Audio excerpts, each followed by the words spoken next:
ازاي اغتنم اخر 10 ايام في رمضان؟ سؤال يعني جالي كده من ناس وقال لي انت يعني ناوي تعمل ايه في اخر 10 ايام في رمضان؟ بص يا سيدي، انا يعني الحمد لله كده مفيش حاجه اسمها فردي وزوجي. يعني ما صليش الايام الفردي، صبيحه الايام الفرديه عشان فيها ليله القدر، والايام الزوجي اتكاسل فيها. ما ينفعش الكلام ده. زوجي فردي، خد الايام صلاه وعباده ودعاء وقيام ليل. بص يا سيدي، اترك اي حاجه، سيب الشغل. مش تسيب الشغل يعني سيب الحاجات اللي حواليك اللي هي شغلاك. يعني ما تقعدش بقى تلف لي مثلا مع اصحاب وقعد على القهوه. الكلام ده كله دول يا جماعه افضل، يعني افضل ايام السنه هي شهر رمضان. فما بالك بقى ان اخر 10 ايام فيهم ليله القدر اللي ممكن تحقق فيها كل احلامك بدعاء بسيط. ممكن كل حاجه تتغير، حياتك تنقلب 180 درجه وتحقق كل حاجه في حياتك. نفسك في عربية، نفسك في بيت، نفسك تحج، نفسك تعمل عمرة، نفسك تسافر، نفسك تتجوز، نفسك تعمل كل حاجة، فعليك بليلة القدر قيام وصيام وصلاة وصوم وعبادة ودعاء.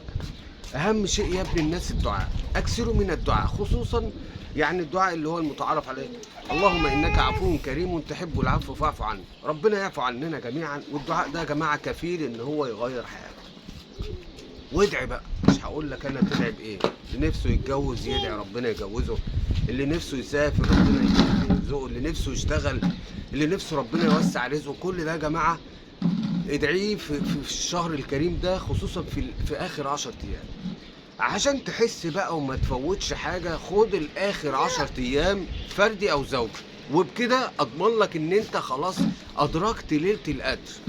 لو انت يعني بفضل الله عملت كده ان شاء الله. لكن في ناس بتصلي مثلا الايام الفرديه بس، فيجي يقول لك لا ده صبيحه الشمس كده. الناس اللي بترصد الشمس على قنوات اليوتيوب وكده يجي يقول لك لا ده شمس يوم 24 كانت طالعه بدون شعاع. الله، معنى كده فانت كده هتحبطه. يعني الناس اللي هتحبط يا جماعه، اللي هيجي يكتشف ان ليله القدر عدت، فممكن ما يصليش، ممكن ما يجتهدش في العباده، ممكن لو قدامه مثلا حاجه يعني عايز يختم القران ولا كده مش خلاص هيقول لك ما هي عدت. فانت خد اخر 10 ايام فرد زوجي، صلاه، صوم، عباده، دعاء، قيام ليل. قيام الليل بقى كده، وتصحى ان قران الفجر كان مشهودا. تصحى بالليل تقرا لك شويه قران، ادعي بقى بكل ما تتمنى في الدنيا. كل بص يعني خير من الدنيا والاخره. نفسك تخش الجنه، ادعي ربنا ناجي، مناجاه ناجي ربنا. يعني قول يا رب، يا رب ارزقني، يا رب وسع رزقي، يا رب ارزقني من حيث لا احتسب. بصوا يا جماعه، اللي عايز يسافر يا رب اعمل عمره، يا رب اجعلني من زوار بيتك الحرام. يعني اللهم اني اجعلنا من الطوافين حول الكعبه. ادعي ربنا، ادعي، ما تسيبش دعاء الا لما تدعيه. كل حاجه نفسك فيها ادعيها في اليوم ده، لعل ربنا يحقق يعني احلامك وتبقى انت ادركت ليله القدر. بكده يا جماعه يبقى انت كده ادركتها. طبعا هتواظب على الادعيه في اخر العشر ايام كلهم زي بعض، لا فردي ولا زوجي. مش هتخصص الايام الفرديه الدعاء يكون فيها ازاي، والايام الزوجيه الدعاء فيها يكون زي بعض. كله زي بعضه يا جماعه، كله زي بعض.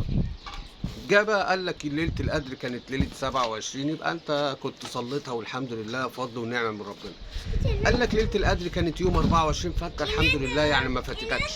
يوم 23 انا كنت الحمد لله اقمت الاخر 10 ايام كلهم زي بعضهم، ولا فارق معايا تطلع يوم 21 تطلع يوم 26 29، انا مش فارق معايا، انا خدت الاخر 10 ايام. ودي نصيحه لكل الناس عشان الناس تجتهد، خصوصا لان في خلاف بيننا وبين السعوديه. يعني في يوم السعوديه سبقانا في يوم في الصيام، فهتبقى طبعا سبقانا في يوم في العيد. ومن هنا بقى كده فهم عندهم الزوجي فردي واحنا عندنا الفرد زوجي. فانت تعمل ايه؟ خد ال10 ايام كلهم بلا استثناء فرد زوجي، خدهم صلاه وصوم وعباده. اوعى تنسى دي، صلاه وصوم ودعاء. ادعي ربنا كتير، قول يا رب ربنا يوسع رزقك. شكرا لكم.